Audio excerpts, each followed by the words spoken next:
ನಿರ್ದೇಶಕರಿದ್ದಾರೆ ನಮ್ಮನ್ನು ಆಯ್ಕೆ ಮಾಡಿರೋರು, ಅವರು ಯಾವುದೇ ಹೌದು, ಬಹಳ ನಿರೀಕ್ಷೆ, ವಿಮರ್ಶೆ ಹಾಗೂ ಕುತೂಹಲವನ್ನು ಸೃಷ್ಟಿಸಿದ್ದ ಚೀಮೂಲ್ ಚುನಾವಣೆ ನಿರ್ದೇಶಕರ ಆಯ್ಕೆ ಅನಂತರ ಅಧ್ಯಕ್ಷರ ಆಯ್ಕೆ ಇಂದಿಗೆ ಕೊನೆಗೊಂಡಿದೆ. ಬಾಗೇಪಲ್ಲಿ ಶಾಸಕ ಭವಿಷ್ಯ ನುಡಿದಂತೆ ಇಂದು ಚೀಮೂಲ್ ಅಧಿಕಾರವನ್ನು ಕಾಂಗ್ರೆಸ್ ಪಕ್ಷ ಹಿಡಿಯುವಲ್ಲಿ ಯಶಸ್ವಿಯಾಗಿದೆ. ಫೆಬ್ರವರಿ 1ರಂದು ನಡೆದ ನಿರ್ದೇಶಕರ ಚುನಾವಣೆ ಮುಗಿದ ಮೇಲೆ ಅಧ್ಯಕ್ಷರು ಯಾರಾಗ್ತಾರೆ ಎಂಬ ಕುತೂಹಲ ಜಿಲ್ಲೆಯ ಜನರಲ್ಲಿ ಇತ್ತು. 3 ಬಾರಿ ಗೆದ್ದ ಚಿಂತಾಮಣಿ ತಾಲೂಕು ಉಲವಡಿ ಅಶ್ವತ್ಥನಾರಾಯಣ ಬಾಬುರವರೇ ಈ ಬಾರಿ ಅಧ್ಯಕ್ಷರಾಗುವುದು ಖಚಿತ ಎಂದುಕೊಂಡಿದ್ರು. ಬಾಗೇಪಲ್ಲಿ ಶಾಸಕ ಸುಬ್ಬಾರೆಡ್ಡಿ ಹಿಡಿದ ಪಟ್ಟು ಸಾಕಾರಗೊಂಡಿದ್ದು 2.5 ವರ್ಷಗಳ ಅಧಿಕಾರ ಹಂಚಿಕೆ ಸೂತ್ರದಡಿ ಮೊದಲ 2.5 ವರ್ಷದ ಅಧ್ಯಕ್ಷ ಸ್ಥಾನ ವಿ ಮಂಜುನಾಥ ರೆಡ್ಡಿಗೆ ಬಿಟ್ಟುಕೊಡಲಾಗಿತ್ತು. ಈ ಚುನಾವಣೆ ನಿಮಗೂ ಗೊತ್ತಿದೆ, ಚುನಾವಣೆ ನಡೆಯುತ್ತೆ ಅಂತ ನೀವು ಕುತೂಹಲದಿಂದ ನೋಡ್ತಾ ಇದ್ರು. 2 ನಾಮಪತ್ರ ಸಲ್ಲಿಸಿದ್ರು ಕೆ.ವಿ. ನಾಗರಾಜ್ ಅವರು, ನಾನು. ಅವ್ರು ದೊಡ್ಡ ಮನಸ್ಸು ಮಾಡಿ ಇವತ್ತು ವಾಪಸ್ಸು ನಾಮಪತ್ರವನ್ನು ಪಡೆದಿದ್ದಾರೆ. ಇವೆಲ್ಲರಿಗೂ ಸೇರಿ ನಾನು ಕೃತಜ್ಞತಾ ಅಭಿನಂದನೆಗಳನ್ನು ತಿಳಿಸ್ತೀನಿ. ಯಾಕೆಂದರೆ ಮೊಟ್ಟ ಮೊದಲ ಇದು ಚುನಾವಣೆ, ಚಿಕ್ಕಬಳ್ಳಾಪುರ ಹಾಲು ಒಕ್ಕೂಟ ಬಂದ ಮೇಲೆ ಜವಾಬ್ದಾರಿನೂ ನಮ್ಮ ನಿರ್ದೇಶಕರ ಮೇಲೆ ಇದೆ. ಯಾಕೆಂದರೆ ಕಷ್ಟಪಟ್ಟು ನಾವು ರೈತರಿಗೇನೋ ಒಂದು ಭರವಸೆ ಕೊಟ್ಟು ಫೈಬರ್ಗೇಷನ್ ಮಾಡಿದ್ವಿ. ಮಾಡಿದ ನಂತರ ನಮ್ಮ ಆಡಳಿತ ಮಂಡಳಿ ಏನು ತೀರ್ಮಾನ ತಗುತ್ತೋ ಅಂತ ಅವ್ರಿಗೂ ಕೂಡ ಕಾತದಿಂದ ಕಾಯ್ತಾ ಇದ್ದಾರೆ. ನಿರೀಕ್ಷೆಗಳು ಭಾಳಷ್ಟಿದೆ.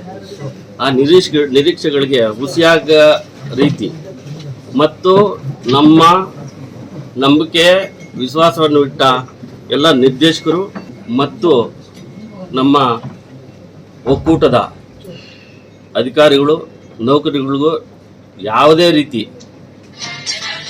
ತೊಂದರೆ ಆಗ್ದಿರಾ ನಮ್ಮ ಒಕ್ಕೂಟಕ್ಕೆ ಚ್ಯುತಿ ಬರೆದಿರೋ ರೀತಿಯಲ್ಲಿ ನಾವು ನಡ್ಕೊಳ್ಳೋಕ್ಕೆ ಪ್ರಾಮಾಣಿಕವಾಗಿ ಕೆಲಸ ಮಾಡ್ತೀವಂತ ಈ ಸಂದರ್ಭದಲ್ಲಿ ನಿಮ್ಗೆ ಹೇಳಕ್ಕೆ ಬಯಸ್ತೀವಿ. ಇನ್ನು ಈ ಇಬ್ಬರ ಜೊತೆಗೆ ತಮಗೂ ಅಧ್ಯಕ್ಷ ಸ್ಥಾನ ಸಿಗಬೇಕೆಂದು ಪಟ್ಟು ಹಿಡಿದಿದ್ದ ಚಿಕ್ಕಬಳ್ಳಾಪುರದ ಭರಣಿ ವೆಂಕಟೇಶ್ ಹಾಗೂ ಮಂಜೇನಹಳ್ಳಿ ತಾಲೂಕಿನ ಕಾಂತರಾಜು ಅವರಿಗೆ ಕರ್ನಾಟಕ ಹಾಲು ಮಹಾಮಂಡಳಿ ನಿರ್ದೇಶಕ ಸ್ಥಾನವನ್ನ ಭರಣಿ ವೆಂಕಟೇಶ್ ಅವರಿಗೆ ಮೊದಲ 2.5 ವರ್ಷ, ಆ ನಂತರ ಕಾಂತರಾಜುಗೆ ಬಿಟ್ಟುಕೊಡಲು ಮೊನ್ನೆ ಉಸ್ತುವಾರಿ ಸಚಿವ ಡಾಕ್ಟರ್ ಎಂಸಿ ಸುಧಾಕರ್ ಬೆಂಗಳೂರಿನಲ್ಲಿ ಕರೆದಿದ್ದ ಸಭೆಯಲ್ಲಿ ತೀರ್ಮಾನಿಸಲಾಗಿದೆ.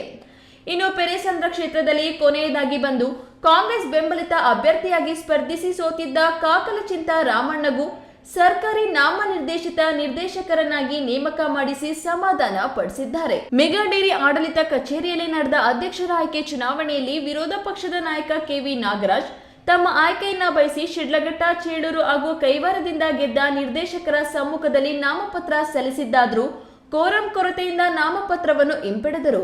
ಈ ಸಭೆಯಲ್ಲಿ ನಾವು ನಾಮಪತ್ರ ಸ್ವೀಕಾರ ಮಾಡಲಿಕ್ಕೆ ಸಮಯವನ್ನು ಕೊಟ್ಟಿದ್ವಿ, 9 ರಿಂದ 11 ಗಂಟೆಗೆ. ಆ ಸಮಯದಲ್ಲಿ ನಮಗೆ 2 ನಾಮಪತ್ರಗಳು ಸ್ವೀಕೃತಿಗೊಂಡಿತ್ತು. ಒಂದು ವಿ ಮಂಜುನಾಥ್ ರೆಡ್ಡಿ ಅವರದ್ದು, ಎರಡನೇದು ಕೆ.ವಿ. ನಾಗರಾಜ್ರವರು. ಸಭೆಯ ಪ್ರಾರಂಭದ ನಂತರ ನಾಮಪತ್ರಗಳ ಪರಿಶೀಲನೆ ಕಾರ್ಯ ನಡೆಯಿತು.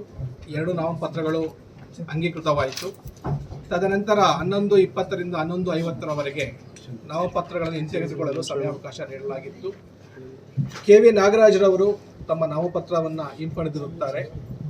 ಅಂತಿಮವಾಗಿ ಅಧ್ಯಕ್ಷ ಸ್ಥಾನಕ್ಕೆ ಕಣದಲ್ಲಿದ್ದಂತಹ ಅಭ್ಯರ್ಥಿಯಾದಂತಹ ವಿ ಮಂಜುನಾಥ್ ರೆಡ್ಡಿ ಅವರನ್ನ ಚೀಮೂಲ್ ಚಿಕ್ಕಬಳ್ಳಾಪುರ ಜಿಲ್ಲಾ ಸಹಕಾರ ಹಾಲು ಉತ್ಪಾದಕರ ಸಂಘಗಳ ಒಕ್ಕೂಟ ಸಂಘ ನಿಯಮಿತ ಇದರ ಪ್ರಥಮ ಅಧ್ಯಕ್ಷರಾಗಿ ಅವಿರೋಧವಾಗಿ ಆಯ್ಕೆಯಾಗಿರುತ್ತಾರೆಂದು ನಾನು ಘೋಷಿಸುತ್ತೇನೆ.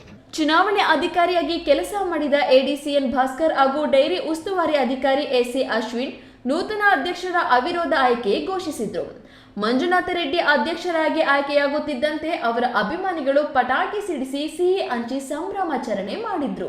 ಕೆಎಸ್ ನಾರಾಯಣಸ್ವಾಮಿ, ಈ ನ್ಯೂಸ್ ಟಿವಿ, ಚಿಕ್ಕಬಳ್ಳಾಪುರ.